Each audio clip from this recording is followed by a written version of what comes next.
They say that at night the world belongs to the things we've forgotten, the history that refused to stay buried, the shadows that don't quite match the furniture, and the whispers that only happen when the lights go out. You're listening to the Unaccounted Hour. I'm your host, S.J.Pendle, and every week we pull back the veil to explore the stories that keep you staring at the ceiling at 3 a.m. Whether it's an echo from the past or something new waiting in the corner of your eye, we don't just tell these stories, we invite them in. So, check the locks, pull the covers tight, and whatever you do, don't look under the bed. Tonight's tale is titled Night Watch. The red warning light blazed above the heavy studio door. It spelled out "On Air" in glowing neon letters. Inside the tiny room, the air felt thick. It smelled of electric ozone and old coffee. Howard sat behind the massive mixing desk. He nervously tapped a chewed yellow pencil against the plastic edge of the soundboard. The clock on the wall ticked forward to 3 a.m. Howard loved this time of night. The rest of Liverpool was asleep. Out in the dark, the fog rolled off the River Mersey. Here in his booth, he was safe. He did not have to think about his empty apartment or the strange fluttering pains he sometimes felt in his chest. He only had to talk into the warm metal microphone. He spoke to the taxi drivers and the insomniacs. They were lonely people, just like him. But right now, he was struggling to keep his eyes open. He needed a drink. He leaned forward and pressed a glowing green button on his desk. A 10-minute classic rock song began to play. The heavy bass thumped through his headphones. He had exactly 9 minutes and 40 seconds to get a drink and come back. Howard pushed open the heavy acoustic door. The hallway outside was freezing. The walls were painted a dull hospital green. The linoleum floor stretched out into the shadows. The only light came from a flickering fluorescent bulb near the elevator. It made a high and annoying buzz. He walked down the corridor to the break area. A large plastic vending machine sat against the wall. It hummed loudly. Howard dug into his pocket and pulled out a few silver coins. He dropped them into the slot. They clinked as they fell down the metal chute. He pressed the button for hot chocolate. A thin plastic cup dropped into the tray with a hollow clatter. A stream of brown, watery liquid splashed into it.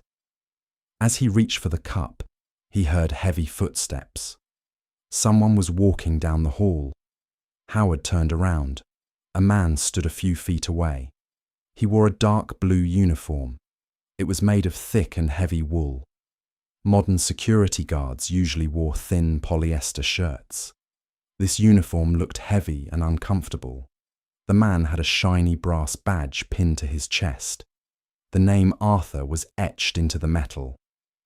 "Cold night for it," the man said. His voice was deep and raspy. Howard nodded. He felt a sudden wave of relief. He was glad to see another person. The silence of the building often played tricks on his mind. "It really is freezing out here. I am Howard, by the way. I do the late-night radio show down the hall." "Arthur," the man replied. He did not reach out to shake hands. Instead, he rubbed his left arm. He squeezed his shoulder tightly. Then he pressed his hand flat against his chest and winced. "I am just doing my rounds, making sure all the doors are locked tight. You cannot be too careful in this area." Howard noticed a strange smell in the air. It was a mix of sweet hair gel and old tobacco smoke. It reminded him of his grandfather. "Are you all right?" Howard asked. He pointed to Arthur's chest. "You look like you are in pain." Arthur forced a polite smile. The corners of his eyes crinkled. "It is just a bit of heartburn, son. Nothing to worry about. This cold air gets right into my lungs. It makes my chest ache. But I have to finish my patrol. I cannot leave the building unchecked." Howard understood that kind of dedication. He often worked through his own illnesses.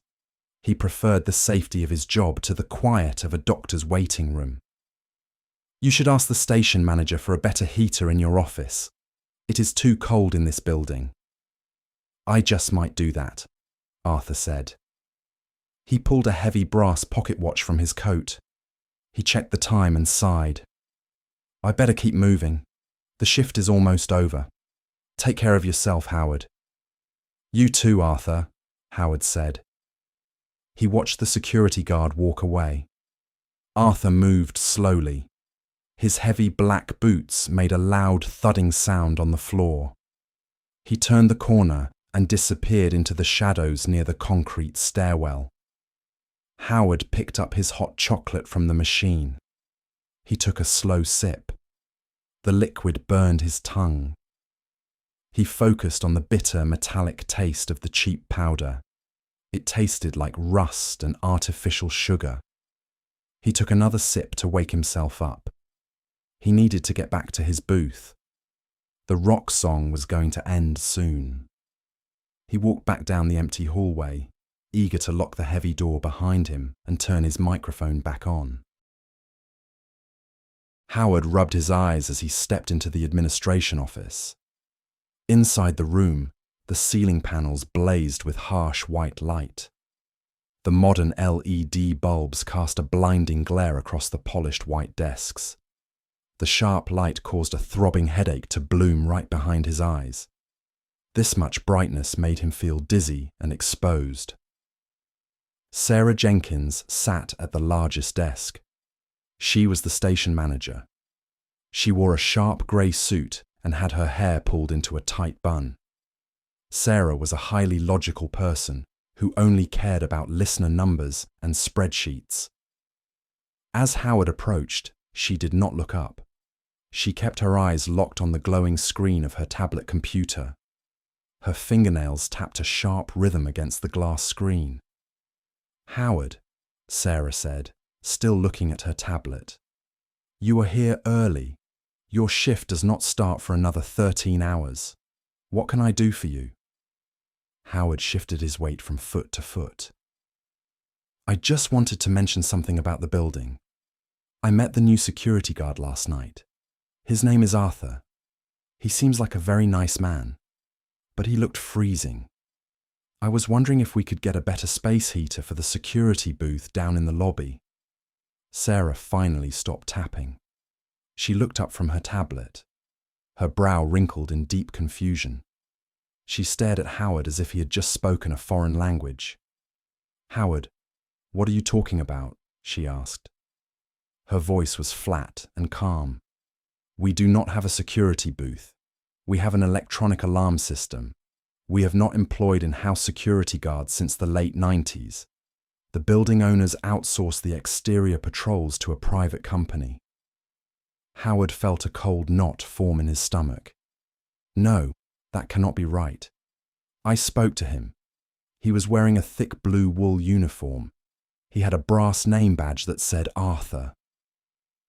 Sarah sighed heavily. She picked up her tablet again. You are working too many late shifts, Howard. The lack of sleep is playing tricks on your mind. Maybe you bumped into a lost delivery driver. There is no one named Arthur working here. Now, please excuse me. I have a budget meeting in 5 minutes. She returned to tapping on the glass screen. Howard knew the conversation was over. He backed away from her desk. The blinding lights overhead seemed to pulse with a mocking energy. He left the bright office, but he did not leave the building. He could not stop thinking about the heavy wool uniform and the smell of old tobacco. He needed to know the truth.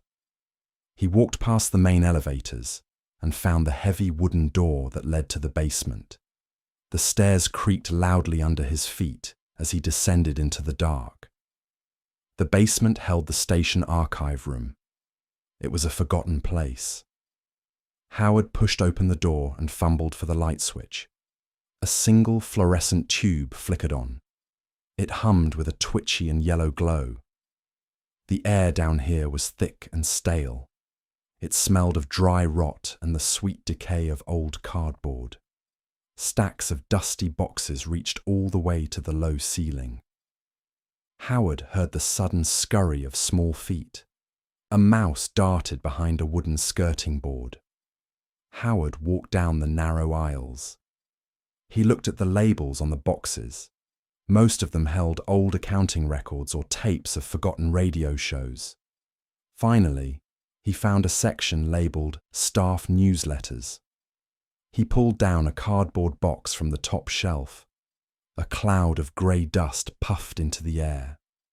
He coughed as he opened the flaps. Inside, he found hundreds of yellowed paper booklets. He picked up a stack from the middle. The dry paper rustled loudly in the quiet room. He flipped through the pages. He saw black and white photos of people with wide collars and strange haircuts. He looked at the dates. He was holding newsletters from the early 70s. Then, he stopped. His heart skipped a beat. He stared at a photograph on the bottom of a page dated November of 1974. The picture showed a group of men standing outside the radio station. They were all wearing thick blue wool uniforms. They had brass badges pinned to their chests. Standing in the back row was the exact same man Howard had spoken to the night before. The caption below the photo read, "Welcoming Arthur Pendleton to the Night Watch team." Howard felt his hands begin to shake. The old paper crinkled loudly between his fingers. He stared at the face of his new friend. Arthur was a ghost. The wall clock in the broadcast booth ticked toward 3 a.m.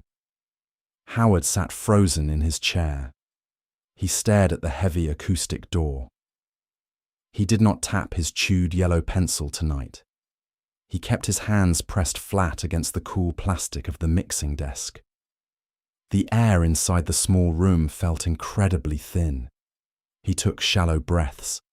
He could smell his own nervous sweat mixing with the scent of hot electric ozone.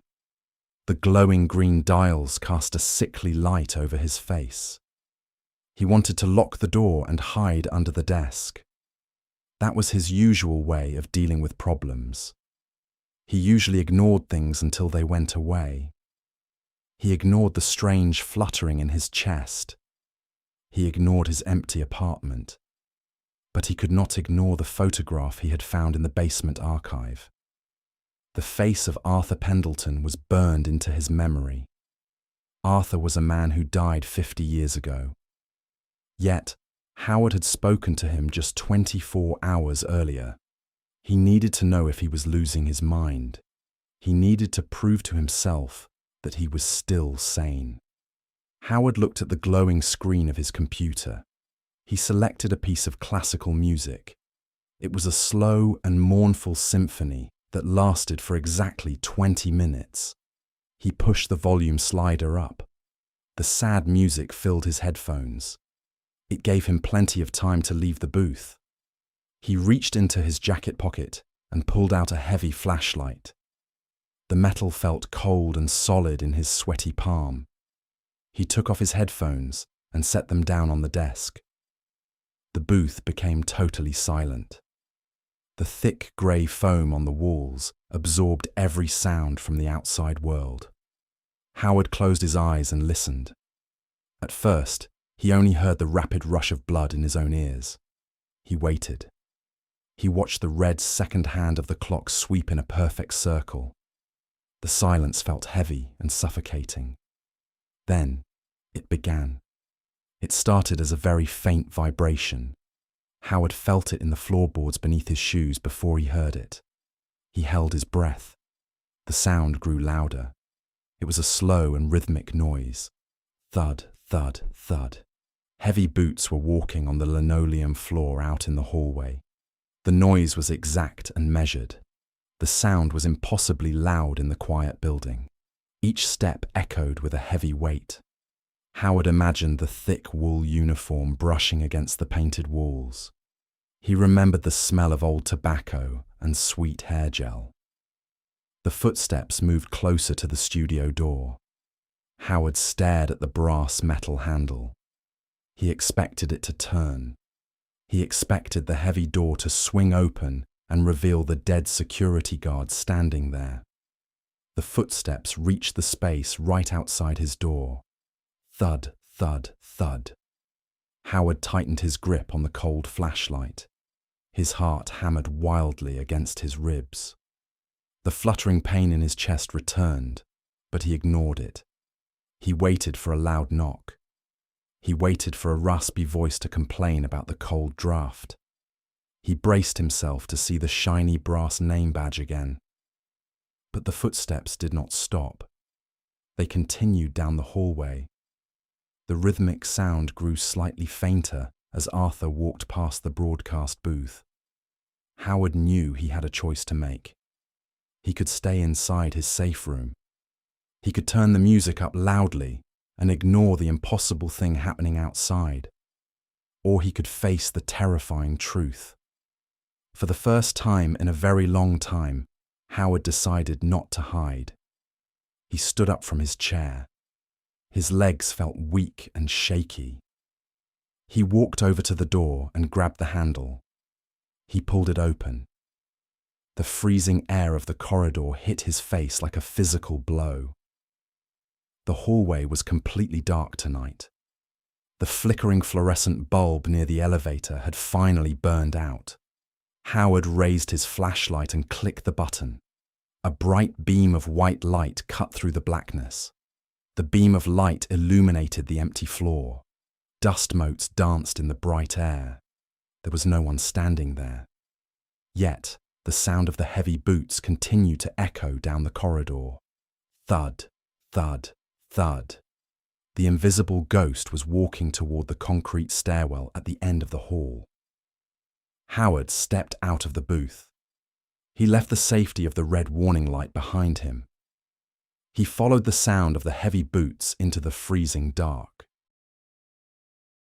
Howard followed the heavy sounds down the pitch-black corridor. The beam of his flashlight shook as his hand trembled violently. The air grew colder with every step he took away from the safe broadcast booth.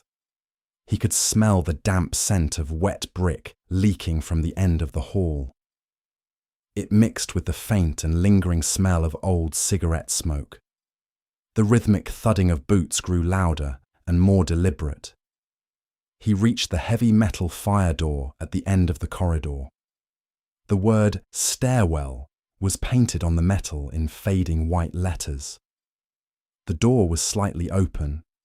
Howard pushed it with his free hand.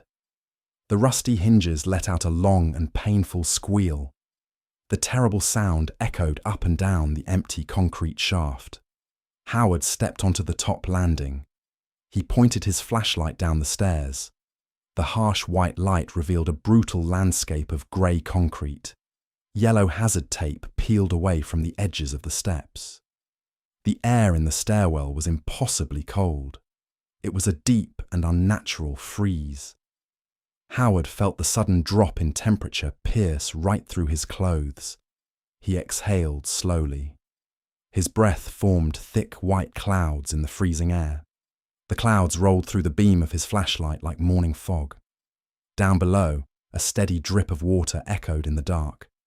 Condensation fell from a rusted pipe and hit a puddle with a hollow splash. Drip, drip, drip. Then he saw him. Arthur was walking down the second flight of stairs. The beam of the flashlight hit the thick blue wool of his uniform. The brass buttons on his back caught the light and gleamed dully.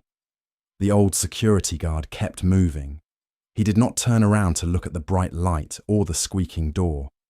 He just continued his slow and heavy patrol. He was determined to finish his shift.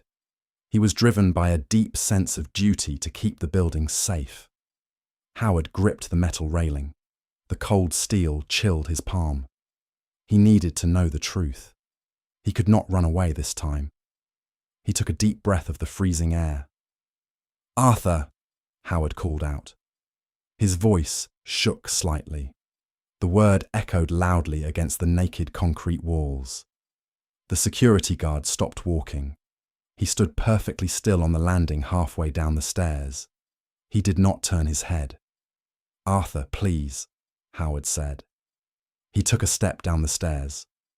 "You do not have to do this anymore. Your shift is over. It has been over for a very long time." Arthur slowly raised his left arm. He reached across his chest.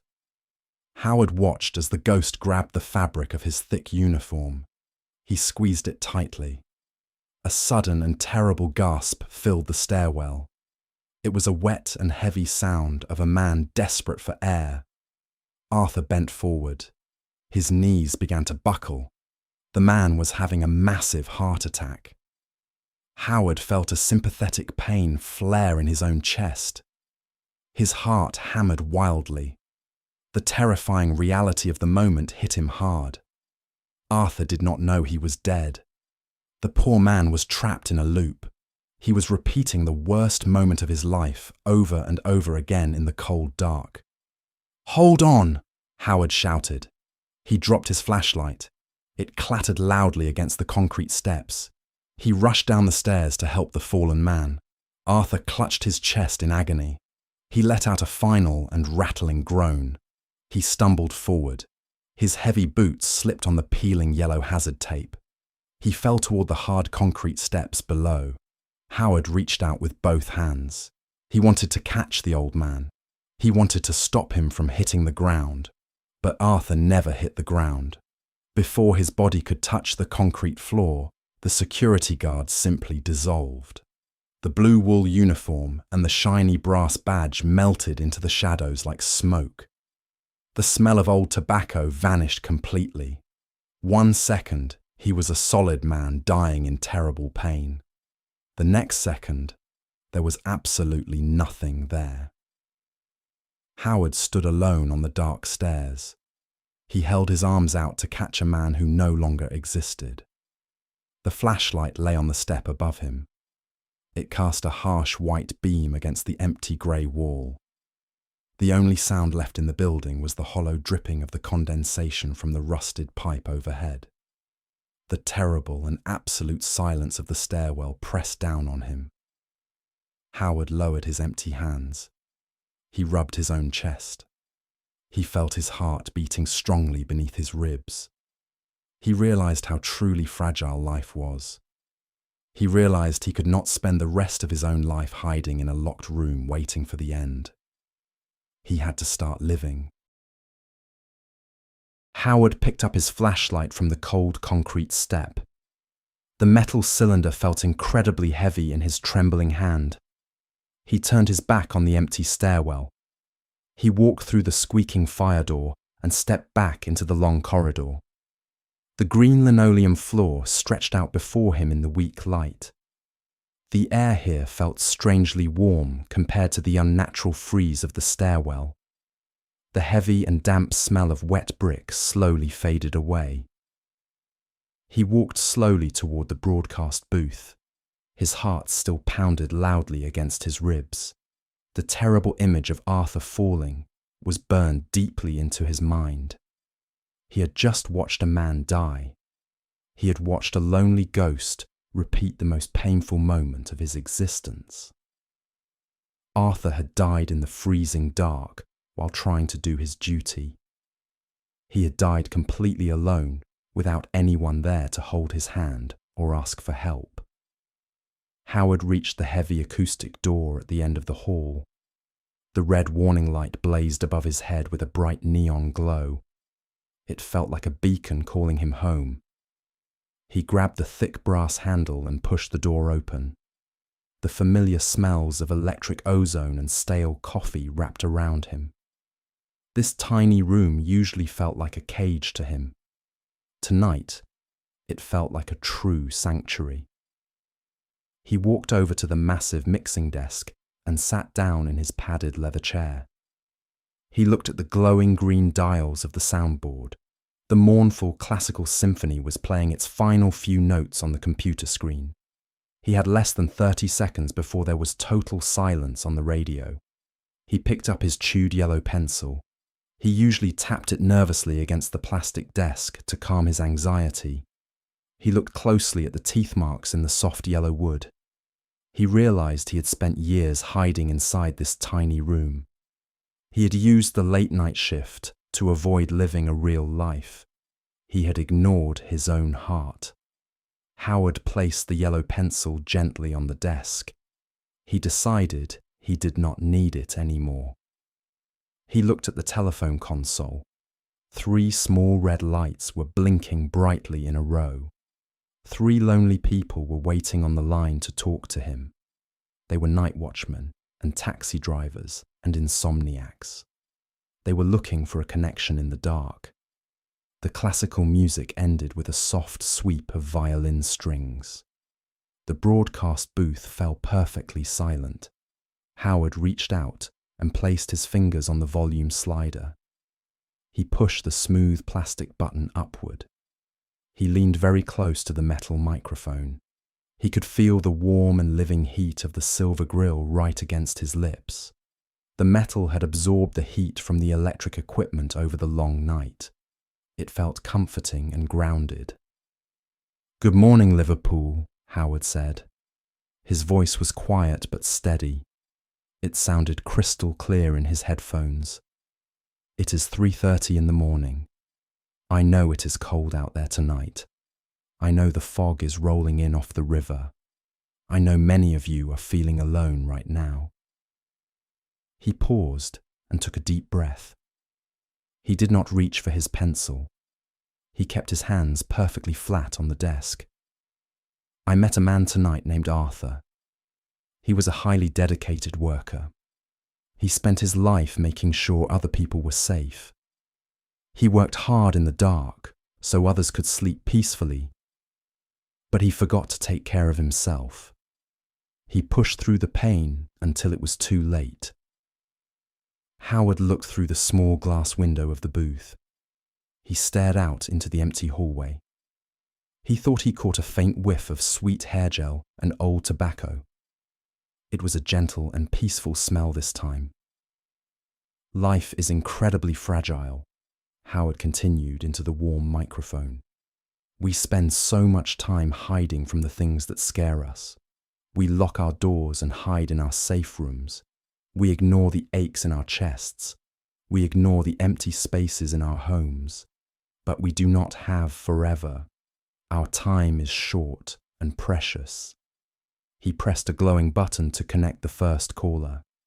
"If you are listening to this, I want you to know that you are not alone in the dark.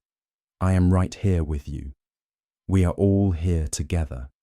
Let us stop hiding. Let us actually talk to each other tonight.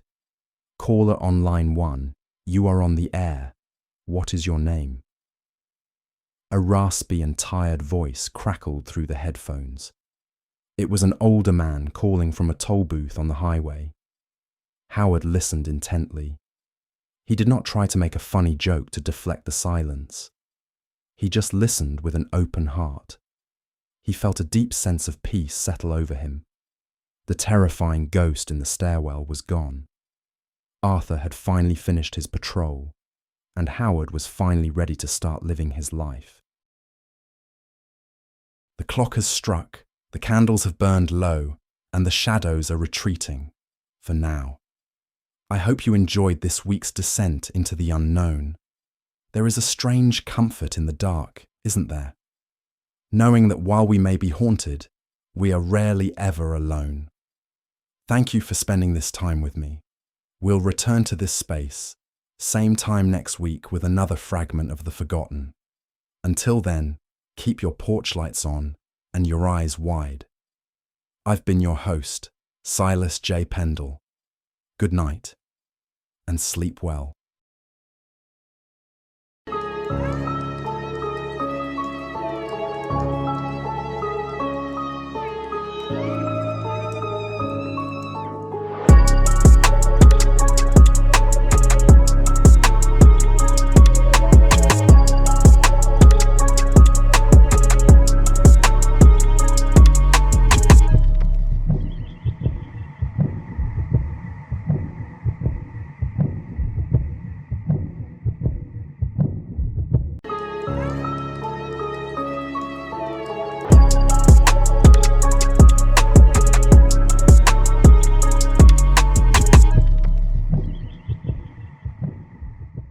They say that at night the world belongs to the things we've forgotten.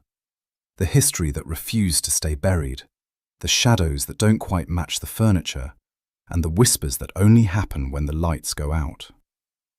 You're listening to the Unaccounted Hour. I'm your host, S.J.Pendle, and every week we pull back the veil to explore the stories that keep you staring at the ceiling at 3 a.m. Whether it's an echo from the past or something new waiting in the corner of your eye, we don't just tell these stories, we invite them in. So, check the locks, pull the covers tight, and whatever you do, don't look under the bed. Tonight's tale is titled Midnight Toll. James opened his eyes and stared at the grey ceiling. The digital clock on his bedside table flashed the date in harsh red numbers. It was the 13th. His stomach twisted into a tight, cold knot. Today was the day he had to pay the debt. He rubbed his left wrist. The skin there was already red and raw from weeks of anxious scratching. He threw off the duvet and stood up. The flat was silent, but it felt heavy, as if the air itself was holding its breath. He walked slowly down the short corridor towards the bathroom. He did not want to go in. He was a coward, and he knew it. He would gladly stay in bed and hide under the covers, but the mirror was waiting. It always waited on the 13th. He pushed the bathroom door open. The room was perfectly clean and blindingly white.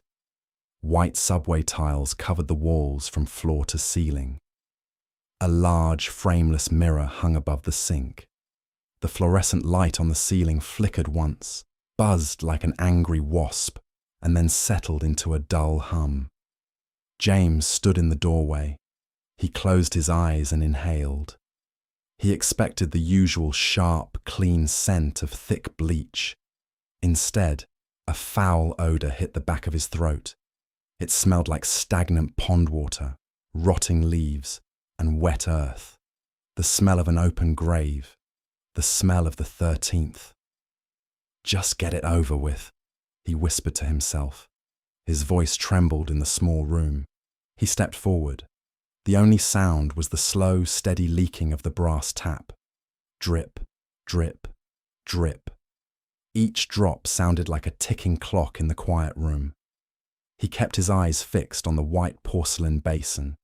He turned the tap, splashing freezing cold water onto his face. He rubbed his eyes, delaying the moment he had to look up. He rubbed his left wrist again, feeling the painful friction of his own thumb against his skin. He could not avoid it forever. James slowly raised his head and looked into the large mirror. The man staring back at him was not James. Or rather, it was what James would look like if he had been dead for 6 months. The figure in the glass wore the same blue pajamas, but they hung off a frame of sharp, jutting bones. The face was a nightmare of grey, peeling skin and hollow, dark eye sockets. Thin patches of hair clung to a pale skull. James gasped and took a quick step back. The thing in the mirror did not step back. Not straight away. A full second passed, and then the rotting figure shuffled backward, mimicking James with a jerky, unnatural motion. The delayed movement made James feel sick. The monster opened its mouth. A thick, grey mist spilled out from between its broken yellow teeth. The mist hit the inside of the glass, freezing into a circle of frost. James could feel the cold radiating from the mirror, chilling the bathroom air. The entity stared at him with empty black holes. It wanted him. It wanted to pull him into that cold, dark place behind the glass, so it could finally walk free in the waking world. James felt a surge of pure panic. The debt had grown too large. Spilling a cup of tea or tripping someone on the pavement would not be enough this time. The reflection was decaying faster now, and its hunger was desperate. He leaned forward over the sink, breathing heavily. He needed to wash his face again. He needed to wake up from this nightmare, He closed his eyes and plunged his hands into the cold water. When he lifted his head, he expected to see the monstrous reflection staring back from a safe distance. He was wrong. The rotting figure was right at the surface of the glass. It raised its skeletal arm. The decaying hand pushed through the solid mirror. The glass did not break. It rippled like a dark pool of water. Before James could scream, the dead hand shot out and grabbed his left wrist.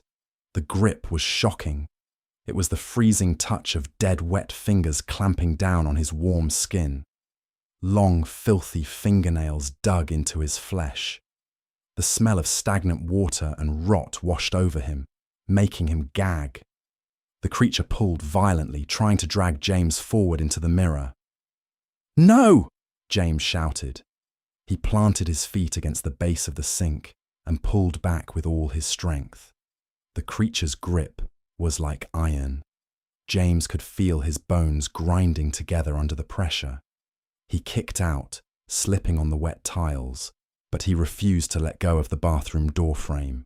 With a final, desperate yank, he tore his arm free. He fell backward onto the hard tiled floor. The creature's hand snapped back into the mirror. The glass turned solid once more, leaving only a wet, greasy handprint on the surface. James scrambled backward, panting and clutching his wrist. He looked down. 4 dark, bruised finger marks circled his skin, perfectly matching the raw spot he always rubbed. He knew then that the old rules were gone. Today, someone had to pay a terrible price, or the mirror would claim him by midnight. The rain fell in cold, heavy sheets as James hurried away from his flat. He thrust his hands deep into the pockets of his coat. His left wrist throbbed with a dull, constant pain where the dead fingers had grabbed him. He needed to transfer the curse. He needed to find a victim. His fast walk brought him to the entrance of the concrete underpass. This dark tunnel ran directly beneath the busy motorway. Above his head, the relentless roar of speeding cars and heavy lorries created a deafening, rushing sound. It sounded like an angry grey ocean. The underpass itself was a bleak, forgotten space. Flickering orange street lamps cast long, distorted shadows against walls covered in jagged, faded graffiti. James stepped out of the rain and into the tunnel. The air inside felt thick and trapped. It smelled strongly of damp concrete, stale urine, and bitter exhaust fumes. Large puddles of dirty rainwater gathered in the dips of the uneven pavement. These dark pools reflected the sickly orange glow of the lamps above. He leaned against the cold wall and waited. His heart hammered in his chest like a trapped bird. He was terrified, but his cowardice overrode his guilt. It was easier to hurt a stranger in the dark than to face the rotting thing in his bathroom mirror. He told himself a broken bone would be enough. A fractured arm or a twisted ankle would pay his debt and keep the monster trapped behind the glass for another month. Footsteps echoed in the tunnel. James held his breath. A young woman walked past, her head down against the cold. She was too small. James closed his eyes and let her pass. He could not bring himself to do it. Then he heard a different sound. It was the rapid clicking of a bicycle chain. A cyclist was entering the underpass from the far side, pedalling quickly to escape the pouring rain. James stepped back into the deepest shadow. He watched the cyclist approach. It was a man in a bright yellow waterproof jacket. The bicycle tires hissed softly on the wet pavement. This was the moment. James felt a wave of nausea wash over him. He squeezed his eyes shut for a brief second and pictured the skeletal hand reaching out of his bathroom mirror. Survival instinct took over. As the cyclist passed, James lunged forward out of the shadows. He shoved both his hands hard against the man's shoulder. The impact was sudden and violent. The cyclist shouted in shock and lost his balance instantly. The bicycle wobbled wildly before crashing down onto its side. A loud scraping screech of metal sliding across wet concrete echoed through the tunnel. It was a horrible, grating noise that made James wince. The man tumbled over the handlebars and hit the ground hard. He slid across the damp pavement and collided with the concrete wall. A sharp crack echoed in the enclosed space. The man curled into a tight ball, groaning in agony and clutching his right collarbone. James froze. His breathing was shallow and fast. He looked at the injured man on the ground. The bright yellow jacket was smeared with black dirt and wet grime. The man was crying out for help, his voice tight with pain. Panic seized James. He had done it. He had caused the accident. The bad luck was transferred. He turned his back on the groaning cyclist and hurried deeper into the tunnel. He did not look back. He just wanted to know if he was finally safe. He stopped near the exit of the underpass, where the rain was blowing in from the dark street. A large, still puddle of water lay near his feet. It acted like a dark mirror against the grey pavement. James took a deep breath. He slowly looked down into the murky water, praying to see his own frightened, normal face staring back. A cold knot formed in his stomach. The face in the puddle was not his own. The rotting, skeletal figure stared up at him from the dirty water. Its empty black eye sockets held a look of mocking anger. The delayed movement was still there. As James raised his hand to his mouth in horror, the reflection waited a full second before mirroring the action. Then, the monster did something worse. It reached its decaying hand up towards the surface of the puddle. It pointed a single bony finger straight at James. The message was clear. A broken collarbone was no longer enough. The debt was too large. Minor harm would not satisfy the mirror today. James backed away from the puddle, his legs trembling. The horrible truth settled over him like a heavy blanket. To survive this 13th day, he would have to cause a true, fatal tragedy. James pushed open the heavy oak door of the Black Dog. The warm air inside hit him like a physical blow. He stood dripping onto the worn carpet, desperate to escape the freezing rain and the memory of the injured cyclist. The pub was a traditional dark place that offered a false sense of safety. Polished mahogany panels lined the walls. A small fire crackled in the hearth, casting a flickering orange glow across the room.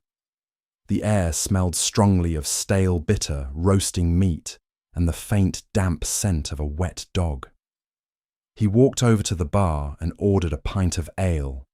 His hands shook violently as he handed over the money. He did not want to drink. He just needed a reason to be inside.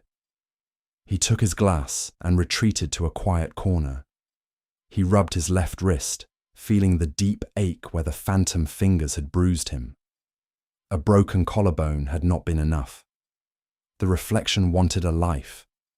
He had to cause a fatal tragedy before midnight, or he would be pulled into the mirror forever. He scanned the room. Most of the tables were full of laughing groups, or couples huddled close together. He could not target them. There were too many witnesses. Then, he noticed a man sitting entirely alone at the far end of the bar.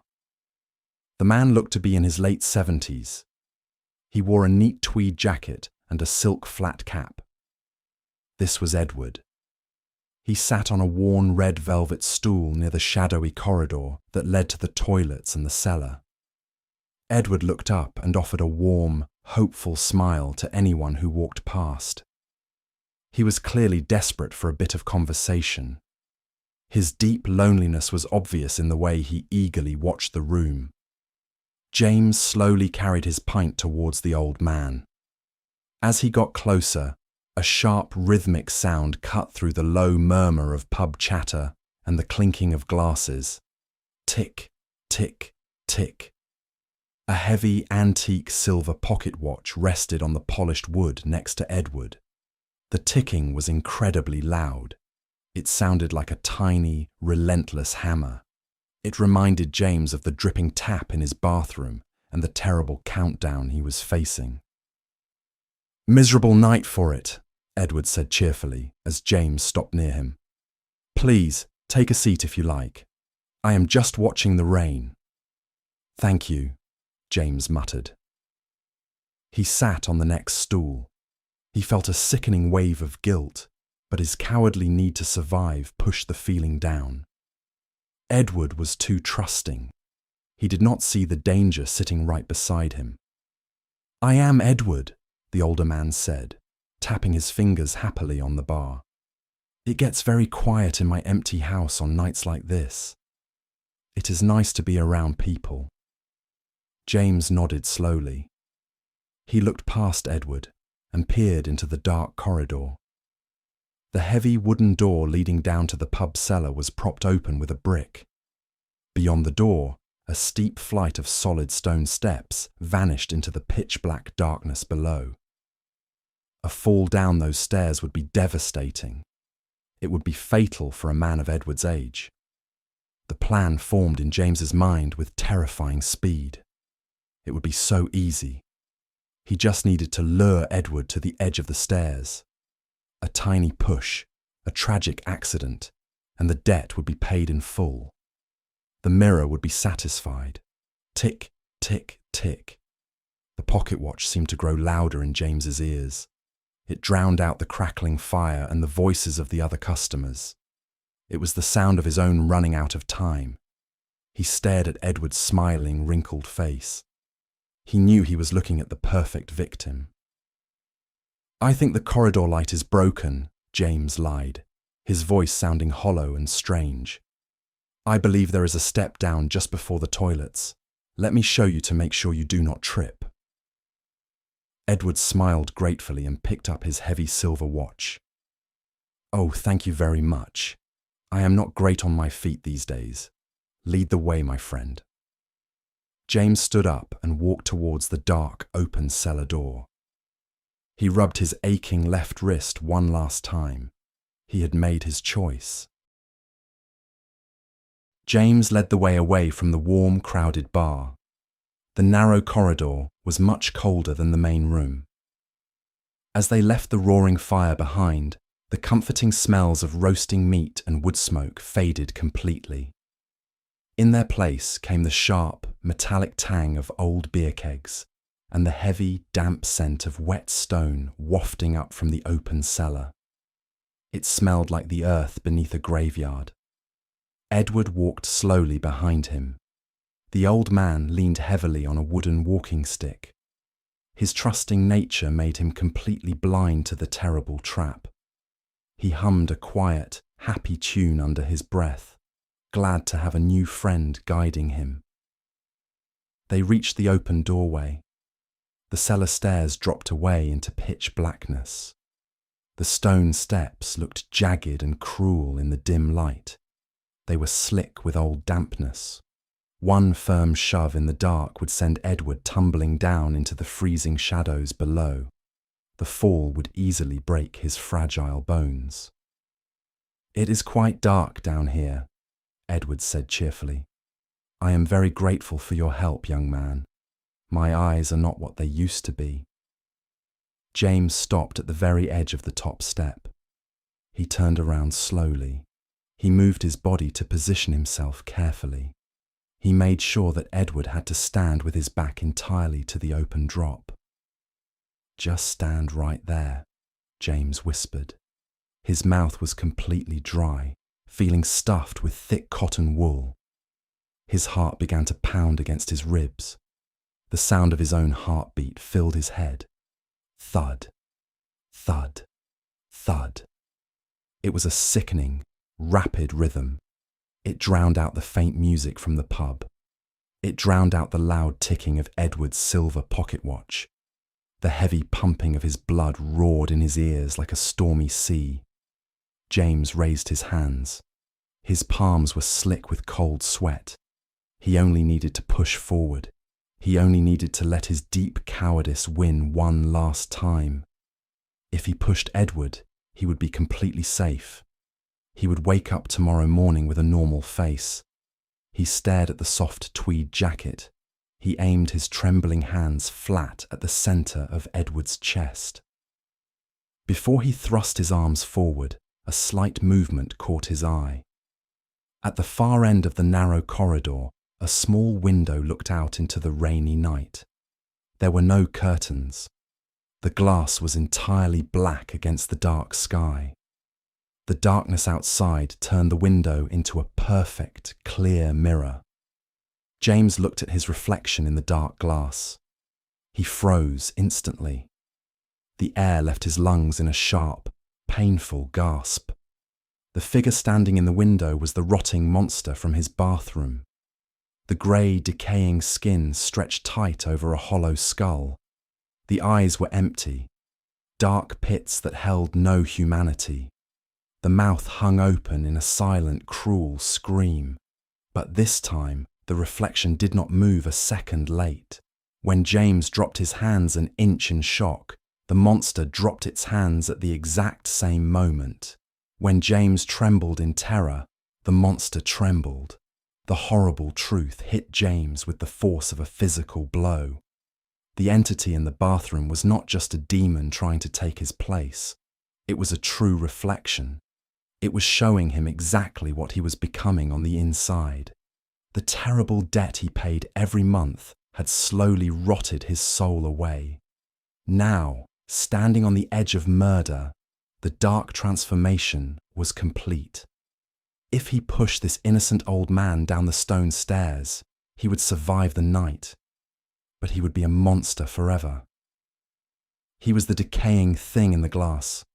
Thud, thud, thud. His rapid heartbeat felt like it might break his chest apart. Edward looked at James with a confused, polite smile. "Is everything all right, my friend? You look very pale all of a sudden." James looked back at Edward. He saw the kind, lonely wrinkles around the old man's eyes. He saw the heavy silver watch chain resting against his waistcoat. He saw a good, decent person. "No," James choked out. He pulled his hands back quickly and clamped them firmly to his sides. "No, I am sorry. I made a mistake. The toilets are the other way." He grabbed the heavy wooden door and pulled it shut with a loud bang. The noise echoed down the hall. He sealed off the dangerous cellar stairs and quickly locked the iron deadbolt. Edward jumped slightly at the sudden noise but smiled again. "Goodness me. Thank you for catching that mistake. I could have taken a very nasty tumble." "Yes," James whispered. Tears of hot terror stung his eyes. "You could have." James did not wait for another word. He turned away from the old man and ran. He pushed past a group of people carrying pints of bitter and sprinted out the front doors of the Black Dog. He burst out into the freezing rain. He had saved Edward, but he had doomed himself. Midnight was coming, and he had nothing left to pay the mirror.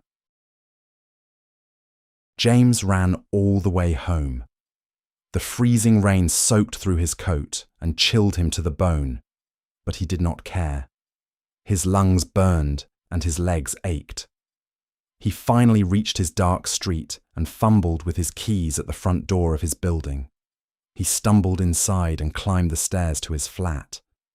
When he locked his own door behind him, he leaned against the wood and gasped for air. The flat was completely silent. He looked at the clock on the kitchen wall. It was 5 minutes to midnight. The 13th day was almost over. He had failed to pay the debt. He had walked away from the pub, leaving Edward perfectly safe with his pint of ale and his ticking silver watch. James knew the mirror would not forgive him. The bad luck had grown too heavy, and now the creature behind the glass would demand his life. Surprisingly, The terror that had controlled him all day began to fade. A strange, heavy calm washed over him. For the first time in 2 years, he had stopped being a coward. He had chosen to be a good man, even though the price was fatal. James pushed himself away from the front door and walked slowly down the short corridor. The air in the flat grew colder with every step he took. The familiar, clean scent of thick bleach was completely gone. In its place was a horrific smell. It was the foul stench of stagnant pond water mixed with rotting leaves and wet earth. Underneath that was something worse.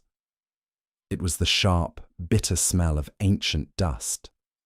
It smelled like a tomb that had been sealed for centuries. He reached the open bathroom door. The room was pitch black. He did not reach for the light switch. He did not want to hear the buzzing of the fluorescent bulb. He stepped onto the cold, hard subway tiles. The only sound was the slow leaking of the brass tap. Drip, drip, drip. James stopped in front of the sink. He slowly raised his head and looked into the dark, frameless mirror. The rotting figure was already waiting for him. The grey, decaying skin looked wet and slick in the shadows. The empty black eye sockets burned with a silent, furious hatred. The monster pressed its terrifying face right against the inside of the glass. A thick, freezing mist poured from its broken yellow teeth, fogging the dark mirror. The creature knew James had failed. It knew its moment of freedom had finally arrived. James did not look away. He rubbed his left wrist one last time, feeling the deep, painful bruises from the morning attack. He stood tall and faced his own monstrous reflection. Somewhere out in the city, a heavy church bell began to chime. Dong, dong, dong. It was midnight. The deadline had passed. The surface of the mirror suddenly turned entirely black. The glass rippled wildly like a dark ocean caught in a violent storm. The monstrous reflection lunged forward. 2 skeletal hands burst completely through the solid glass. They did not just reach for his wrist this time. The dead, wet fingers grabbed James by the throat and the shoulders. The freezing grip clamped down with terrifying strength. James gasped, choking on the overwhelming smell of wet earth and rot. Long, filthy fingernails pierced his skin. James closed his eyes. He did not fight back. He had made his choice in the pub corridor, and now he was ready to face the consequences. The creature pulled him violently forward. A loud, terrible cracking noise exploded in the small room. It was the deafening sound of the thick mirror shattering into 1,000 jagged pieces. The sharp, bitter smell of broken glass and dry, ancient dust filled the air, choking James as he was dragged forward. He felt his feet leave the tiled floor. He was falling forward into a freezing, bottomless dark. The terrible cold surrounded him completely, swallowing him whole. When James finally opened his eyes, he was standing in the pitch black. The smell of damp earth was everywhere. He looked straight ahead. He was looking out through a sheet of glass. On the other side of the glass, he saw his own brightly lit bathroom. A perfectly normal man with James's face stood in the warm room. The man smoothed his hair, smiled a cruel, unnatural smile, and reached forward. The man turned off the dripping tap. He turned off the buzzing bathroom light and walked away. James pounded his ghostly fists against the cold glass, but he made no sound. He was trapped in the dark forever. The clock has struck, the candles have burned low, and the shadows are retreating, for now. I hope you enjoyed this week's descent into the unknown. There is a strange comfort in the dark, isn't there? Knowing that while we may be haunted, we are rarely ever alone. Thank you for spending this time with me. We'll return to this space, same time next week with another fragment of the forgotten. Until then, keep your porch lights on and your eyes wide. I've been your host, S.J.Pendle. Good night, and sleep well.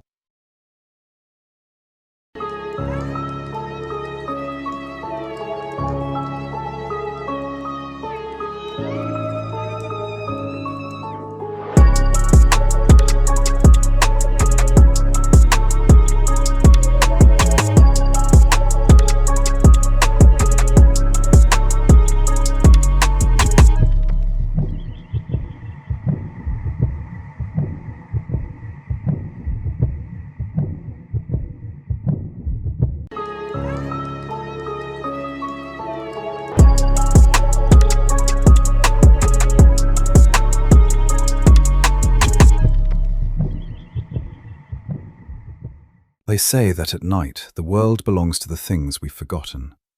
The history that refused to stay buried, the shadows that don't quite match the furniture, and the whispers that only happen when the lights go out. You're listening to the Unaccounted Hour. I'm your host, S.J.Pendle, and every week we pull back the veil to explore the stories that keep you staring at the ceiling at 3 a.m. Whether it's an echo from the past or something new waiting in the corner of your eye, we don't just tell these stories, we invite them in. So, check the locks, pull the covers tight, and whatever you do, don't look under the bed. Tonight's tale is titled Stoke Shadows. The evening air in Hanley was thin and tasted of wet metal. Laura stood at the edge of the old pottery works, her thumb rhythmically twisting the silver ring on her hand. It was a nervous habit she could not shake. The ring was a cheap thing, but it felt like the only solid object in a world that often felt hollow. Around her, the modern city hummed with the distant sound of buses and the neon flicker of takeaway signs. To anyone else, this was just a derelict corner of Stoke-on-Trent. To Laura, it felt like a gap in a book where the pages had been torn out. She was 19, yet she felt like she was drifting through her own life. She looked at her phone screen. The blue light felt harsh against the gathering dusk. There were no messages. There was no one waiting for her at home. This lack of connection made her feel light, as if she might simply float away if the wind caught her. She needed a shortcut back to her flat, and the path through the abandoned Bethesda works was the quickest way. As she stepped off the pavement and onto the dirt track, a strange bank of fog began to roll in. It did not behave like normal mist. It did not drift or swirl. It descended like a heavy velvet curtain, thick and suffocating. It was a deep, bruised yellow colour, the shade of an old bruise or scorched parchment. Laura stopped. She could no longer see the red glow of the traffic lights behind her. The hum of the city died away, replaced by an eerie, heavy silence. She took a breath and immediately regretted it. The air was no longer thin. It was dense and greasy. It tasted of sulphur and scorched earth. It was the smell of a million fires burning at once.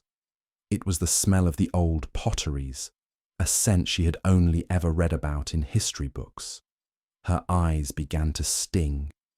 She pulled her coat collar up over her nose and pressed forward, her boots crunching on what she assumed was gravel. Slowly, the fog began to thin. The shapes that emerged were not the ruins she expected. To her left, a bottle kiln rose up like a giant blackened chimney. It was not a crumbling shell. It was alive. Orange light flickered through the gaps in the brickwork, and the heat radiating from it hit her face in a sudden, dry wave. The sky above was not dark. It was a murky, glowing purple, choked by the thick plumes of smoke belching from dozens of similar kilns that lined the horizon. Laura looked down at her feet. The dirt track was gone. In its place were rows of uneven, soot-slicked cobblestones. A sharp sound startled her. It was a rhythmic clacking, like 1,000 wooden sticks hitting the ground at once. Out of the gloom, a group of women appeared. They wore long, dark skirts and heavy shawls, their heads bowed against the sootfall. On their feet were heavy wooden clogs that made a deafening racket on the stones. They walked past Laura as if she were a shadow, their faces grey with exhaustion and clay dust. She felt a surge of panic. She reached into her pocket for her phone, wanting to see the familiar map or call for help. When her fingers brushed the device, she gasped. It felt scorching hot. She pulled it out and stared at the screen. The glass was cracking. The plastic casing was beginning to look dull and pitted, as if it had been buried in the earth for 80 years. The time on the display flickered wildly. The numbers spun backward, blurring into a white haze before the screen went black forever. Laura looked up and saw a horse-drawn cart rumble past. The driver was a man in a flat cap, his skin so dark with grime that only the whites of his eyes were visible. He shouted something in a thick old potteries accent that she could barely understand. The smell of horse manure and coal smoke was overwhelming now. It was a physical weight on her chest. She realised then that she was no longer in the Hanley of 2026. The modern world had been erased by the smoke. She was standing in the heart of the wartime past, a ghost from a future that had not happened yet. She looked at her thumb. The silver ring was still there, but it looked brighter, as if it were the only clean thing in a city made of ash. She was lost in time, and for the first time in her life, the world felt terrifyingly, dangerously real.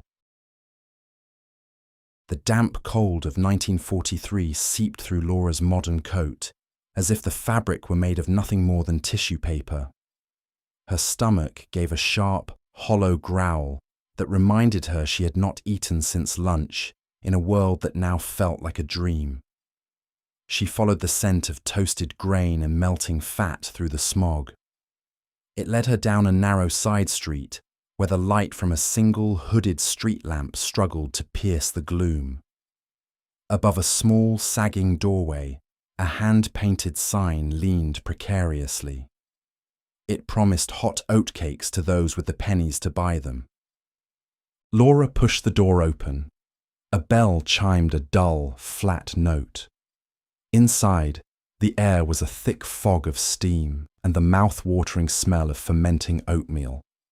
The shop was tiny and packed with men. Most wore heavy, donkey jackets and flat caps, their clothes dusted with the fine grey powder of the pits.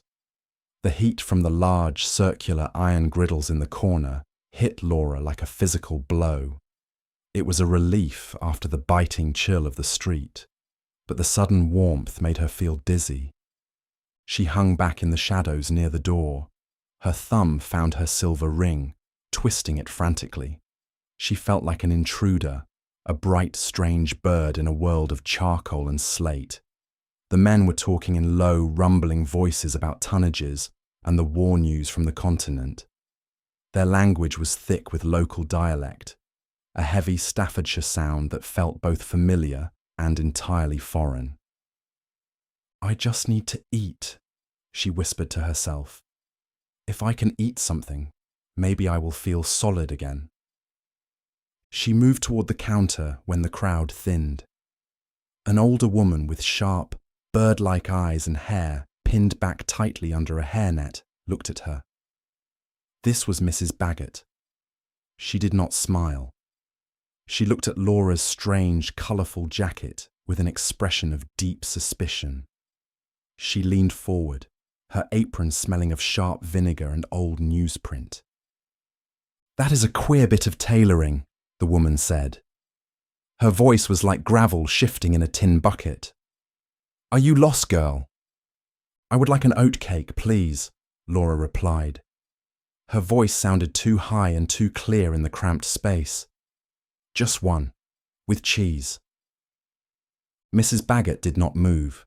She flicked a look at the other men in the shop. "Sixpence," she said shortly. Laura reached into her pocket. Her fingers brushed the cold, dead weight of her ruined phone before finding a small, round object. She pulled out a modern pound coin. It was shiny and gold-coloured, featuring the profile of a king who had not even been born yet. She placed it on the wooden counter. The sound of the metal hitting the wood was too loud. The shop went silent. Mrs. Baggett picked up the coin with 2 fingers as if it were a poisonous spider. She turned it over, her brow furrowing into deep, angry lines. "What sort of game is this?" she hissed. "This is not money. This is a button or a toy. We are at war, girl. I have no time for fools trying to pass off brass bits for good food." Laura felt the blood drain from her face. The men were staring now. She felt her indecisiveness bubbling up, a paralyzing fear that she could not explain who she was or where she had come from. She opened her mouth to speak, but no words came out. She felt herself beginning to fade at the edges, the back of the shop becoming visible through her own trembling hands. "I will pay for her," a voice said. A young man stepped out from the corner. He was taller than the others, with broad shoulders that seemed weighed down by a great tiredness. His face was smudged with coal dust, but his eyes were a startling clear blue. He reached into his pocket and placed 2 dull, heavy copper pennies on the counter. "Give her 2, Mrs. Baggett," the man said, "and put plenty of cheese in them. She looks like she might blow away in the next gust of wind." Mrs. Baggett grumbled something under her breath about strangers and strange times, but she turned back to the griddle. She poured a ladle of grey batter onto the hot iron. It hissed and bubbled, the edges curling and browning instantly. The smell was incredible. It was the scent of survival and home. The man turned to Laura. He did not look at her jacket or her hair. He looked straight into her eyes with a quiet intensity. "I am John," he said.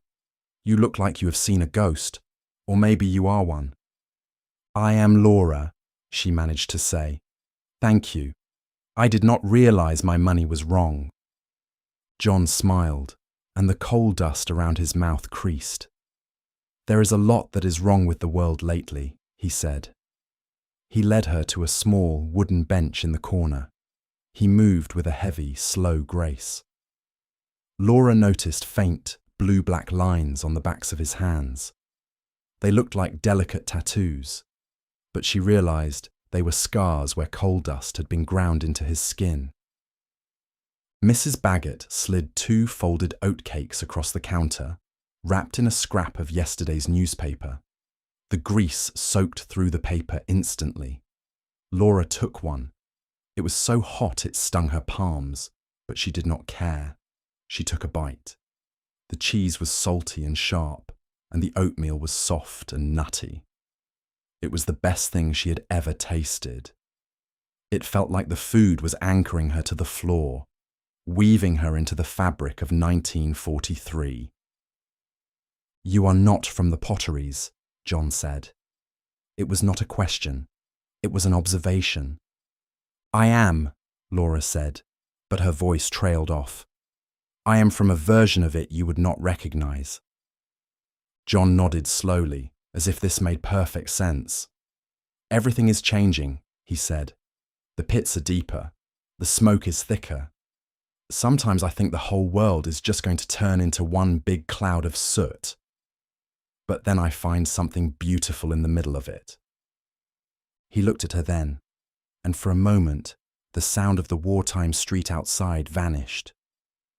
Laura felt a connection that was stronger than any digital signal. She saw the exhaustion in his face, the pride in his work, and the fear he kept hidden behind his stoic expression. She knew she should find her way back to the fog, but as she looked at John, she found she did not want to leave the warmth of the shop just yet. She was a girl who never knew where she belonged, and in this smoky, crowded room, she felt a dangerous sense of home. The world outside the oatcake shop was a labyrinth of shadows and orange light. John led Laura away from the main thoroughfare, guiding her toward the skeletal shapes of the Bethesda works. The ground here was thick with industrial waste, a mixture of broken pottery shards and crushed cinders that crunched under their feet. The air was colder now, but the heat from the bottle kilns still pulsed through the night like the heartbeat of a giant. John stopped before the entrance of a kiln that had been left to cool. Its massive brick chimney tapered upward into the purple gloom, a silent monument to the fire that usually raged within. "Come inside," John said softly. "It is the only place in Hanley where the wind cannot find you." They stepped through the narrow archway into the belly of the kiln. Inside, the space was circular and vast.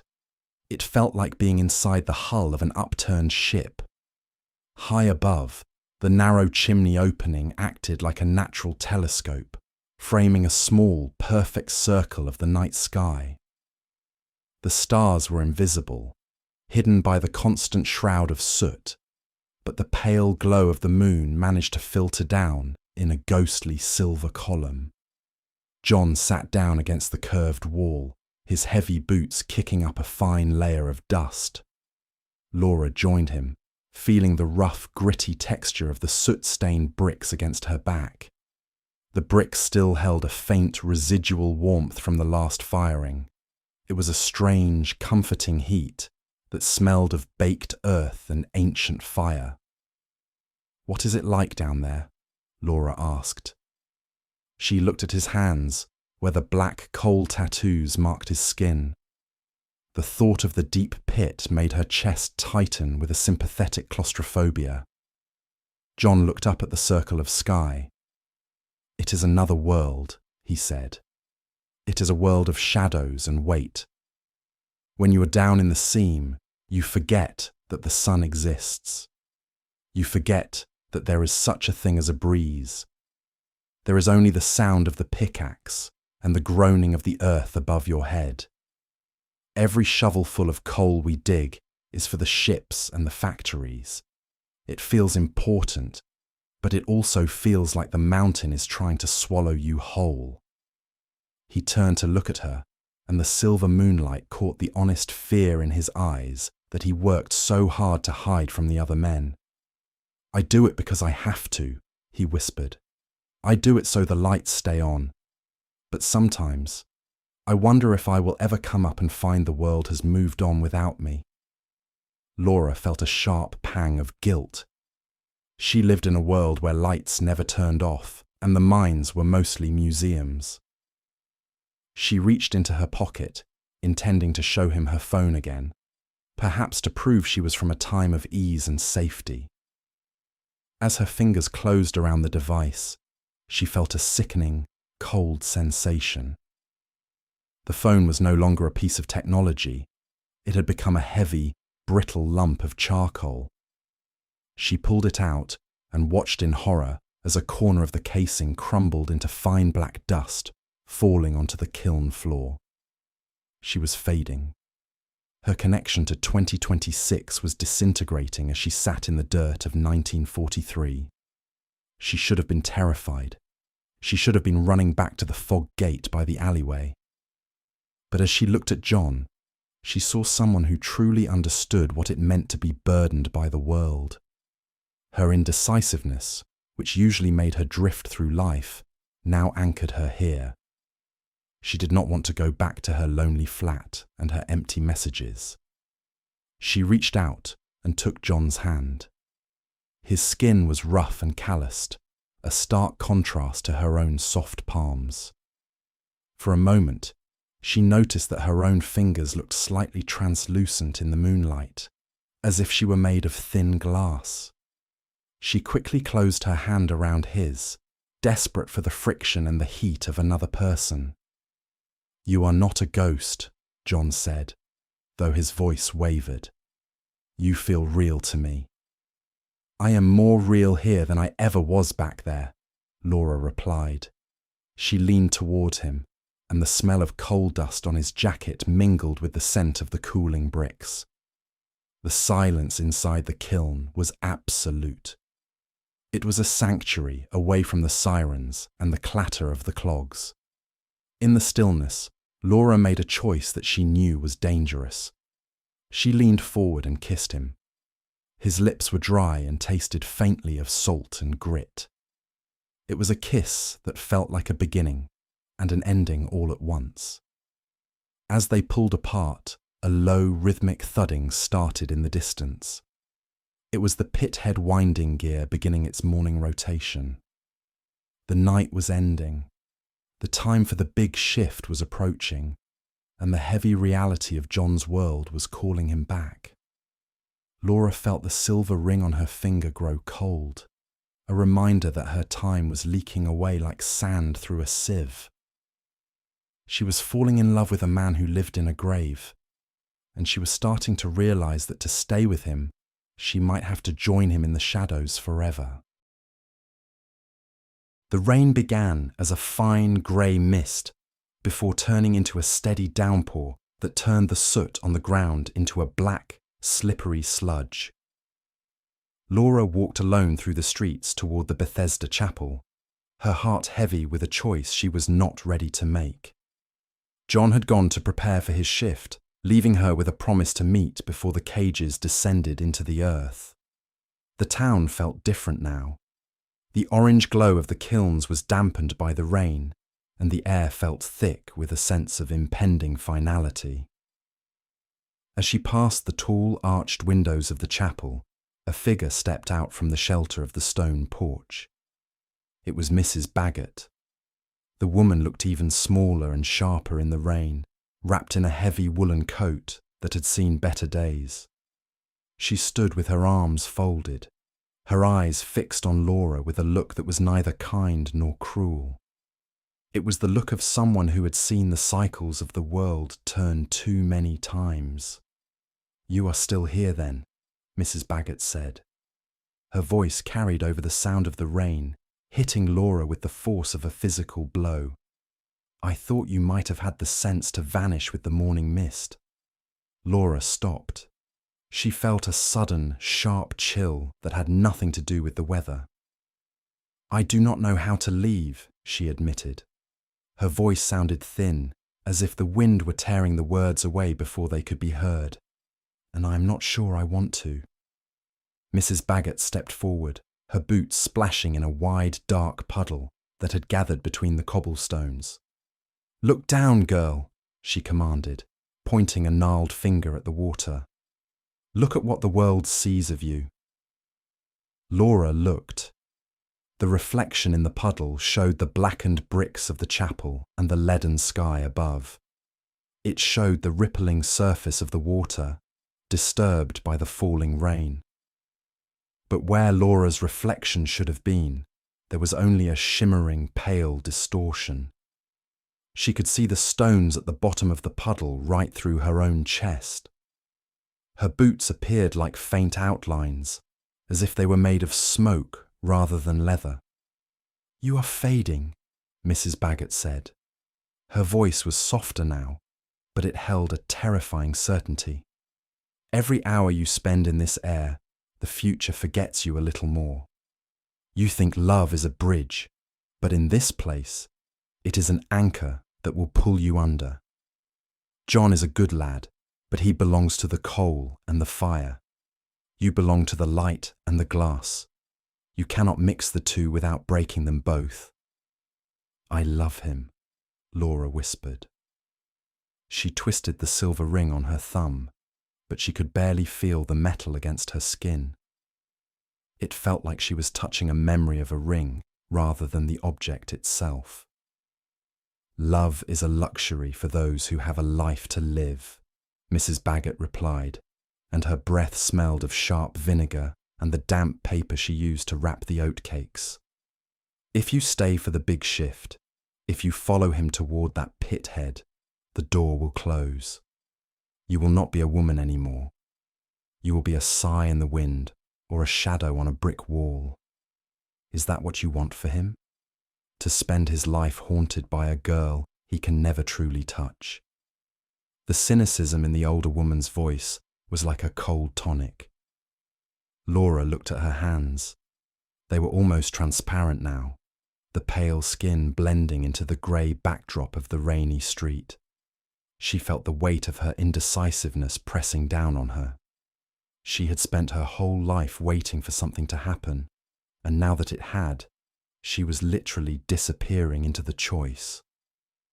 The sound of the morning whistle blasted through the air, a long, low moan that signalled the start of the day's work at the deep pit. It was a sound of duty and danger. Laura looked toward the horizon where the winding gear stood like a giant beckoning finger. "He is waiting for me," Laura said, though her voice was trembling. "He's waiting for a ghost," Mrs. Baggett countered. She reached out as if to touch Laura's arm, but pulled back at the last second, perhaps afraid her hand would pass right through. "Go back to your own time, girl. Leave the ghosts to the past. If you stay, you are not choosing him. You are only choosing to die alongside him in a different century." The rain intensified, the icy water splashing against Laura's ankles. She could no longer feel the sting of the cold. The numbness was spreading upward, turning her limbs into heavy, unfeeling marble. She looked at the chapel, then back toward the kilns where the fog was beginning to gather again in the low places. The conflict in her soul felt like it would tear her apart. She wanted to be brave for John, but she realized that the bravest thing might be to let him go before there was nothing left of her to say goodbye. The dawn was not a rising of the sun, but a slow thinning of the charcoal clouds that hung over Hanley. Laura walked toward the pit head, her feet barely making a sound on the rain-slicked cobbles. The air was filled with the heavy, industrial groan of the winding gear. It was a rhythmic, metallic thud that sounded like a giant heart beating deep beneath the earth. Men were streaming from every side street, their faces set in grim lines of duty. They moved together like a dark river, all flowing toward the mouth of the mine. John was waiting near the iron gates of the colliery. He looked older in the grey light of morning. The coal dust from his previous shift had been scrubbed away, but the black lines of his scars remained sharp against his pale skin. When he saw Laura, his face transformed. The weariness vanished for a fleeting second, replaced by a look of desperate hope. He reached out to take her hand as she approached, but as his fingers closed, he faltered. He did not grasp her skin. His hand moved through her wrist as if he were trying to catch a plume of steam. He stared down at his empty palm, his eyes widening with a sudden, sharp grief. Laura looked down at herself. She was a shimmering outline, a trick of the light in the middle of a bustling crowd. The silver ring on her thumb was the only thing that remained solid, a tiny glint of metal suspended in a hand made of mist. "I told you I would stay," Laura whispered. Her voice sounded like the rustle of dry leaves against a brick wall. John shook his head, his voice thick with a sudden protective anger. "You cannot stay, Laura. Look at you. You are becoming the very smoke we breathe. If you go down into that pit with me, there will be nothing left of you by the time we reach the coal seam. You will be a memory before the midday whistle." "I don't want to go back to being alone," she argued, her indecisiveness finally breaking under the weight of his reality. "I want to be where things matter. I want to be with you." John stepped closer, though he did not try to touch her again. He looked into her eyes with an intensity that felt more solid than her own body. "You matter," he said firmly, "but you belong to a world that hasn't happened yet. You belong to the light. I dig this coal so that your world can eventually exist. If you stay here and fade away, then what am I working for?" The air whistle began to wail, a long, rising note that signalled the start of the shift. It was a haunting sound that echoed off the sides of the bottle kilns and drifted through the narrow alleys. The fog began to roll in from the direction of the old pottery works, a thick, yellow bank of mist that smelled of sulphur and wet earth. It was the gate back to her own time, and it was calling to her. Laura looked at the fog and then back at John. She realized that by staying, she was not saving him. She was only haunting him. She would become a ghost that he could never truly hold, a shadow that would follow him into the dark and remind him of a future he would never see. Her love for him had to be greater than her fear of being alone. "I will remember you," she said, her voice cracking. "Every time I see a kiln or feel the heat of a fire, I will know you are here." John nodded, a single tear tracing a clean path through the light dust on his cheek. "Go now," he said, "before the whistle stops." Laura turned and ran toward the yellow wall of fog. As she moved, her body felt heavier. The numbness in her limbs began to prickle with a painful cold heat. She looked back one last time. John was standing by the iron gates, a small, dark figure against the towering machinery of the mine. He raised a hand in a silent farewell. Then he turned and stepped into the iron cage that would take him deep into the earth. She plunged into the mist. The smell of coal smoke became a suffocating weight for one final second, and then it was gone. The air turned thin and sharp again. The rhythmic clatter of clogs was replaced by the distant, low hum of a petrol engine and the chirp of a mobile phone. Laura stumbled out of the alleyway and onto the modern pavement of Bethesda Street. The streetlights were flickering on in the 2026 twilight. She looked down at her hands. They were solid and tanned, her skin opaque and real once more. She reached into her pocket and felt the cold, hard plastic of her phone. The screen was still black and cracked, a dead piece of glass from a world she had left behind. She stood for a long time by the old, derelict kiln, listening to the silence of the modern city. She was back in the world of light and glass, but she was no longer drifting. She felt the weight of history beneath her feet and the warmth of a ghost's love in her heart. She was the girl who had returned from the smoke, and for the first time, she knew exactly who she was. The clock has struck, the candles have burned low, and the shadows are retreating, for now. I hope you enjoyed this week's descent into the unknown. There is a strange comfort in the dark, isn't there? Knowing that while we may be haunted, we are rarely ever alone. Thank you for spending this time with me. We'll return to this space, same time next week with another fragment of the forgotten. Until then, keep your porch lights on and your eyes wide. I've been your host, S.J.Pendle. Good night, and sleep well.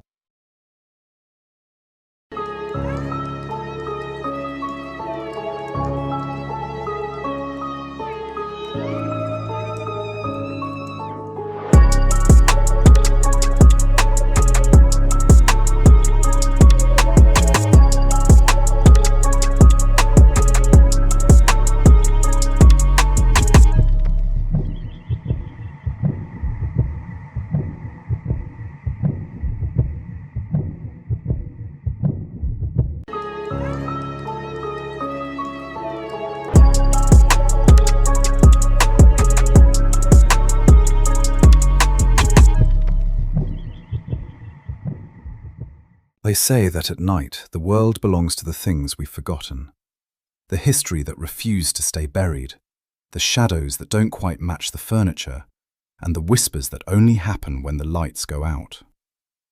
You're listening to the Unaccounted Hour. I'm your host, S.J.Pendle, and every week we pull back the veil to explore the stories that keep you staring at the ceiling at 3 a.m. Whether it's an echo from the past or something new waiting in the corner of your eye, We don't just tell these stories, we invite them in. So, check the locks, pull the covers tight, and whatever you do, don't look under the bed. Tonight's tale is titled The Script. The morning light in Blackwood Cottage did not stream in. Instead, it seemed to seep through the small, deep-set windows like grey ink soaking into a blotter. Jodie stood in the centre of the kitchen, her feet bare on the cold flagstone floor. She liked the cold. It reminded her that she was finally away from the sweltering, crowded London Underground and the constant noise of the city. Here, the only sound was the low, rhythmic hum of the old refrigerator. She reached for her right hand and began to rub the permanent ink stain on her index finger. It was a nervous habit she had developed over years of restoring delicate manuscripts. The stain never truly faded. It was a mark of her profession, a sign that she was a woman who dealt in facts, history, and the physical reality of paper and glue. She prided herself on her logic. People in the village thought she was standoffish, but she simply preferred her own company. She did not need anyone else to help her settle into this quiet life. Jodie moved toward the kettle. The kitchen smelled faintly of damp limestone and the lavender soap she used to scrub the counters every night. She was meticulous. Every evening she wiped the surfaces until they shone, tucked the chairs under the table, and ensured the sink was bone dry. Order was her shield against the world. She filled the kettle, the sound of splashing water echoing loudly in the stillness. As she turned to reach for her favourite ceramic mug, her eyes snagged on something bright. There was a small, yellow square of paper stuck to the door of the refrigerator. Jodie froze. The rubbing of her finger became more intense, her skin turning a dull red. She did not use sticky notes. She found them messy and inefficient, preferring a leather-bound journal that she kept in her studio. Slowly, as if the paper might bite, she stepped closer. The note was written in a beautiful, slanted cursive. It was a hand she recognized instantly. The way the letter B looped at the bottom and the sharp, precise cross on the letter T were unmistakable. It was her own handwriting. It was the exact script she used when she was being careful, the one she had spent decades perfecting. The note contained a short list of 4 items: bread, milk, matches, lie. Jodie felt a sudden sharp chill that had nothing to do with the stone floor. She reached out and peeled the note away. The adhesive made a tiny, dry tearing sound. She held the paper up to the grey light of the window. There was no mistake. This was her ink, her pen, and her style. Even the way the ink bled slightly into the paper was consistent with the fountain pen she kept on her desk in the garden studio. She sat down heavily at the wooden table. Her mind raced, trying to build a logical bridge to explain the impossible. Perhaps she had written it late at night while she was half asleep. She had heard of people doing things in a trance when they were stressed. But she wasn't stressed. She was happy. She was finally in control of her environment. The word lie bothered her the most. It was an old-fashioned caustic chemical used for making soap, or, more darkly, for dissolving organic matter. It was not something a person put on a casual grocery list. It felt clinical and cold. She looked around the kitchen. Everything was exactly where she had left it. The tea towels were folded. The spoons were aligned in the drawer. Yet, this tiny scrap of paper felt like a crack in a dam. If she hadn't put it there, then the silence of the cottage was a lie. It meant that while she was sleeping in the room upstairs, someone or something had been standing right here in her kitchen. They had used her pen. They had mimicked her soul on paper. Jodie stood up and walked to the back door. She checked the heavy iron bolt. It was still shot across, firmly in place. The windows were all locked from the inside. There was no sign of a forced entry, no muddy footprints on the stones, no smell of an intruder. There was only the scent of lavender and the cold, metallic tang of the morning air. She crumpled the note into a tight ball and threw it into the bin. She would not let this rattle her. She was a restorer of history, a woman of science and tangible things. She decided it was simply a lapse in memory. She must have written it and forgotten. That was the only explanation that made sense. But as she turned back to the kettle, her eyes drifted to the vanity mirror hanging in the hallway. For a split second, she thought she saw a flicker of movement, a shadow that moved just a moment after she did. When she looked directly at it, there was nothing but her own pale reflection and the ink stain on her finger. She gripped the edge of the counter until her knuckles turned white, refusing to call out into the empty house. Asking for help was not her way. She would fix this herself. She would restore the order. The afternoon light began to fail by 4 o'clock, casting long skeletal shadows across the floor of the garden studio. Jodie sat at her workbench, surrounded by the tools of her trade.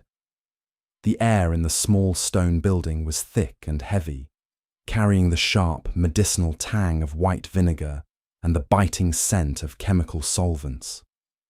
These were the smells of her sanctuary. Usually, they calmed her mind, but today, they seemed to catch in the back of her throat. Every time she breathed in, she felt a slight sting, a reminder of the corrosive substances she used to strip away the grime of centuries. She was currently working on a ledger from the 1800s. Its leather cover was cracked like dry skin, and the pages were brittle. With a fine horsehair brush, she gingerly swept away the dust of decades. Her right index finger throbbed with a dull ache. She had been rubbing the ink stain so hard throughout the day that the skin was now raw and tender. Jodie tried to focus on the work. She told herself that the note on the fridge had been a fluke. She was a woman of reason, a professional who fixed things that were broken. If her memory had suffered a small fracture, she would simply apply the same discipline to her mind as she did to these old books. She did not need to talk to the neighbours. She would remain self-reliant. She turned a page of the ledger, using a small bone folder to keep the paper flat. A piece of paper fluttered out from between the leaves. It was modern, bright and clean. It was another yellow sticky note. Jodie felt her stomach tighten into a hard knot. The handwriting was identical to her own once again. The slant was perfect, and the ink was the exact shade of midnight blue that she used in her favourite fountain pen. The note was short and direct. Clear the cellar. Make room. The words seemed to vibrate on the paper. Jodie looked over at her desk. Her fountain pen lay exactly where she had left it, but when she picked it up, the barrel felt strangely warm. It was as if someone had just been holding it, their body heat lingering in the plastic. She dropped the pen as if it had burned her. It clattered against the wood, the sound unnervingly loud in the cramped space. As she reached for the door handle of the studio, she heard a distinct sound. It was the heavy, metallic click of the cottage back door being shut. It was a sound she knew well. The latch was old and required a specific amount of force to engage. Someone had just entered her home, or perhaps someone had just left it. She walked toward the back door, her heart hammering against her ribs like a trapped bird. She managed to find the right key and turned the lock. The kitchen was empty. The smell of lavender soap was still there, but it was joined by something else now. It was a faint, metallic scent. It reminded her of the way the air smelled just before a heavy thunderstorm. or the scent of a penny held in a warm palm. It was the smell of the cellar. Jody stood in the centre of the kitchen, her eyes darting from the fridge to the hallway. Her stubborn pride, the flaw that told her she must handle everything alone, kept her silent. She noticed a small trail of grey dust on the floor. It started near the cellar door and ended abruptly in the middle of the kitchen. She knelt down and touched it. It was fine and gritty, like crushed limestone or old mortar. A soft, rhythmic sound started coming from behind the wood. It was a slow, deliberate tapping, like a pen tapping against a chin while someone thought of what to write next.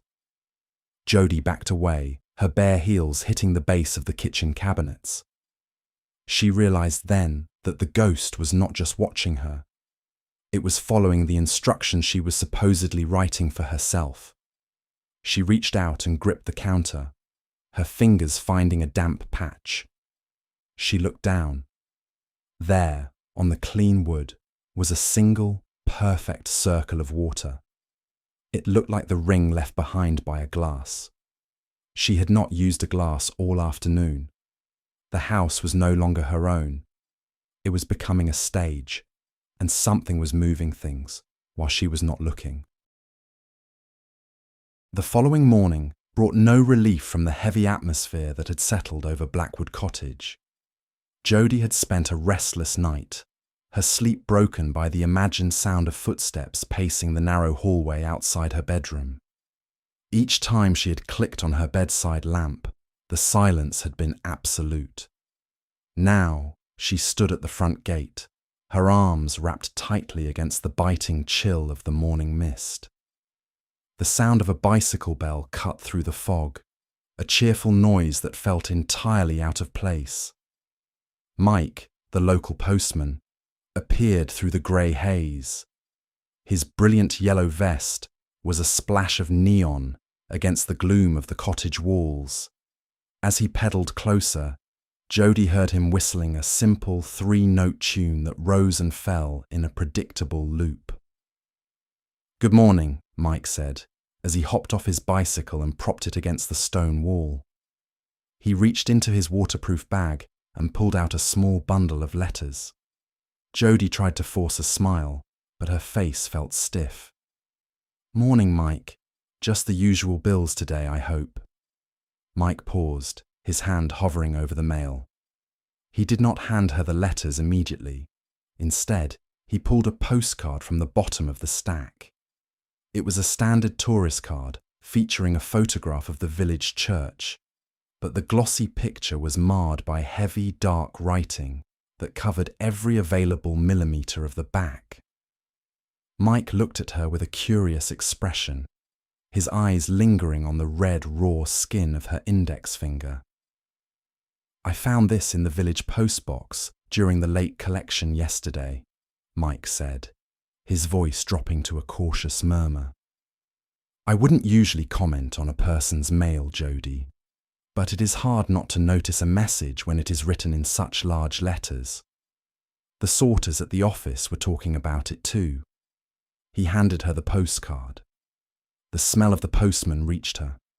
He smelled of rain, peppermint gum, and the faint, earthy scent of tobacco. Jody took the card, her heart performing a slow, sickening roll in her chest. The handwriting was hers. It was the same elegant, slanted cursive that had appeared on the sticky notes, but here it was frantic and oversized. Because there was no envelope to hide the message, her private thoughts were laid bare for anyone to read. "I didn't write this, Mike," she said, her voice trembling. Her pride flared up, making her tone sharper than she intended. "I haven't been to the village postbox in 3 days. I have been working in my studio." Mike shifted his weight, looking uncomfortable as he avoided her gaze. He began to whistle those 3 notes again, a soft, distracted sound that set Jody's teeth on edge. "Well, it was in the box, Jody, and it is definitely your hand. It is a bit of a strange thing to send to the parish council, if you don't mind me saying. You mentioned a blockage in the cellar. You sounded quite urgent about it. You asked for advice on how to dispose of something large using lye. Jodie felt as though the ground were tilting beneath her feet. She stared at the postcard, her eyes jumping over the words she had no memory of forming. I must have been sleepwalking, she muttered, falling back on the only logical excuse she could find. I have been working too hard. Mike nodded slowly, his eyes wary. It happens to the best of us, I suppose. Just thought I would bring it back to you. I told the lads it was probably a joke, but people in this village talk, Jodie. He climbed back onto his bicycle, the frame creaking under his weight. He did not look at her as he pedalled away. His 3-note whistle drifted back through the fog, sounding thinner and more haunting as he disappeared. Jodie stood alone at the gate, the cold dampness of the air soaking into her clothes. She looked down at the postcard, the ink dark and bold against the faded image of the church. The message shouted from the cardboard, "To the council, I have a significant blockage in my cellar that requires immediate chemical treatment. I have already purchased the lye and the matches. I simply need to know the safest way to ensure nothing remains." A cold sweat broke out on her forehead. The ghost was planning a crime and signing her name to the intent. She looked back at the cottage. The front door was slightly ajar, though she was certain she had closed it. From the dark shadow of the hallway, she heard a soft, rhythmic, scratching sound. The entity was back at work, writing the next public chapter of her life while she stood frozen in the garden. By refusing to let anyone in, she had ensured that when the village looked at her, they would only see the person the ghost wanted them to see. The kitchen felt colder than it had ever been. Jodie stood before the cellar door, her hand hovering over the heavy iron ring. She had ignored this part of the house for weeks, treating it as nothing more than a dark void beneath her feet. Now, the postcard and the notes on her desk forced her hand. If she was a woman of logic, she had to face the source of the anomaly. She had to prove to herself that the cellar was empty and that her mind was simply playing tricks. She pulled the iron ring.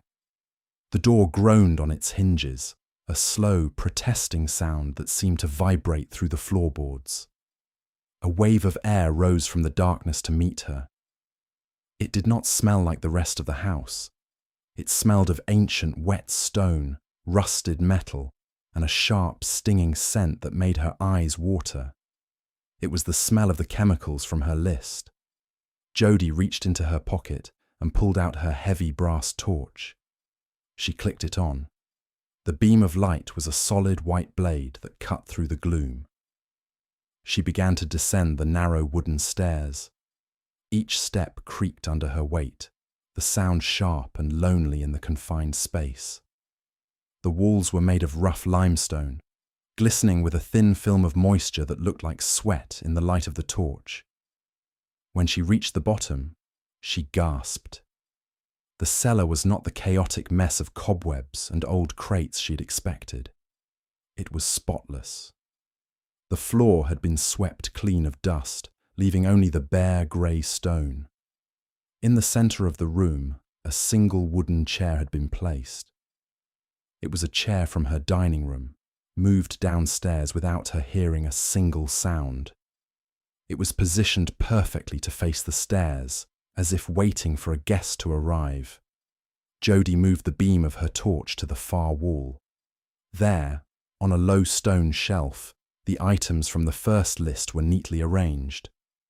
There was a large paper bag of flour, a carton of milk that was starting to swell in the warmth of the cellar, and a box of long wooden matches. Next to them stood a heavy plastic jug of lye. The white container looked bright and clinical against the dark stone. Beside the jug lay a fresh yellow note. Jodie stepped forward, her heart thumping so hard she could feel the pulse in her throat. She picked up the paper. Almost ready. Sit down. The handwriting was more than a copy. It was confident, the ink still wet. Jodie dropped the note and spun around, her torch beam making the shadows dance wildly. The silence was absolute and suffocating. No intruder could move furniture so quietly or mimic her script so perfectly. She looked at the lie. In her work, she used tiny amounts, but this quantity was a weapon meant for a total clearing. The ghost was preparing a space for her disappearance. Jodie sat on the chair, her legs feeling like lead. Her stubborn refusal to ask for help felt like a physical weight. She could run for the constable, but the thought of explaining the notes made her cringe. They would see the ink on her fingers and assume she was mad. She turned the light toward the floor. In the fine dust, she saw a set of narrow footprints, the exact size of her own. They led from the stairs to the chair, but there were no return prints. Suddenly, the air grew thick with wood smoke. Jodie heard a heavy click from the top of the stairs. The cellar door had been bolted from the outside. She was trapped with the things she had supposedly ordered for herself. She gripped the chair and found a new inscription carved into the wood. "Property of Jodie," the script whispered. She realized then that the cellar was a container. The entity wanted her life, and to take it, it only needed Jodie to stay exactly where she was. It was stripping away the original to make room for a perfect copy. The sound of the bolt sliding home above her was the most final noise Jodie had ever heard. It was a sharp, metallic snap that echoed off the damp limestone walls, leaving her in a silence so thick it felt like water. She stood up from the chair, the heavy brass torch trembling in her hand. Her first instinct was to rush the stairs and throw her weight against the door, but her legs felt heavy and sluggish. The air in the cellar had changed. It no longer smelled just of damp stone. It now carried a new, biting heat that scorched the back of her throat. Jodie climbed the stairs, her breath coming in short, ragged gasps. She pushed against the wood of the cellar door. It did not budge. The iron bolt on the other side was thick and ancient. She pounded her fist against the grain, but the only response was a faint, splashing sound from the kitchen above. It was the sound of liquid being poured into a heavy ceramic bucket. She descended the stairs slowly, her mind working with the cold precision of a researcher. She looked at the stone shelf. The bag of flour and the matches were still there, but the heavy plastic jug was gone. The new Jodie had reached through the dark and taken the lie. Jodie sat back down in the wooden chair. She turned her torch toward the corner of the room, and then she saw it. A small, elegant vanity mirror had been propped up against the stone wall. In the white beam of the torch, the glass looked dark and deep, like a pool of still water. She walked toward it, her boots clicking softly on the stone. As she leaned in, the silver surface of the mirror seemed to shimmer. She saw her own face, pale and drawn, but the reflection was not looking back at her. In the world inside the mirror, the kitchen was bright. The reflection of Jodie was busy. She had her sleeves rolled up, revealing arms that were steady and strong. She was wearing heavy rubber gloves. With a calm, methodical grace, the reflection was mixing the white crystals of lye into a steaming bucket of water. Jodie watched, horrified, as the reflection began to scrub the kitchen floor.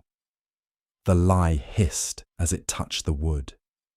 A thick, white vapour rose up in the mirror world, and Jodie could almost feel the phantom heat of it against her own skin. The reflection was not just cleaning, it was stripping the floorboards, removing every trace of the old Jodie's footsteps, every spill and every memory. The new Jodie was erasing the original inhabitant from the very fabric of the house. Jodie pressed her hand against the cold glass. The reflection did not look up. It continued its work, scrubbing with a rhythmic, violent energy. The reflection then paused and picked up a fountain pen from the counter. With its gloved hand, it wrote a final note on a yellow square of paper and pressed it against the inside of the glass for Jodie to see. The stains are gone now. The house is clean. The reflection finished the note and finally looked into Jodie's eyes. It was a look of professional satisfaction, the same expression Jodie used when she successfully restored a ruined page. The version of her in the mirror was perfect. It was more Jodie than Jodie herself. It had no flaws, no hesitation, and no ink stains on its fingers. Those had been scrubbed away by the caustic chemicals. The torch in Jodie's hand began to flicker. The batteries were dying, the light turning a weak, sickly yellow. She looked around the cellar one last time. The shadows were closing in, turning the corners of the room into hungry black voids. The smell of the lye was overwhelming now, a sharp, alkaline scent that seemed to be dissolving the very air she breathed. The light of the torch gave one final, desperate flash and then died. In the absolute darkness, the only thing Jodie could hear was the sound of the scrub brush. It was a slow, steady rasping coming from somewhere above her. It was the sound of her life being scoured away, layer by layer, until nothing remained but a clean, empty space for someone else to fill. She sat in the chair and reached for her right hand, but there was no ink stain to rub. Her skin felt smooth and cold. The restoration was complete, and the original was finally hidden away, scrubbed out of existence. The clock has struck, the candles have burned low, and the shadows are retreating, for now. I hope you enjoyed this week's descent into the unknown. There is a strange comfort in the dark, isn't there? Knowing that while we may be haunted, we are rarely ever alone. Thank you for spending this time with me. We'll return to this space, same time next week with another fragment of the forgotten. Until then, keep your porch lights on and your eyes wide. I've been your host, S.J.Pendle. Good night, and sleep well.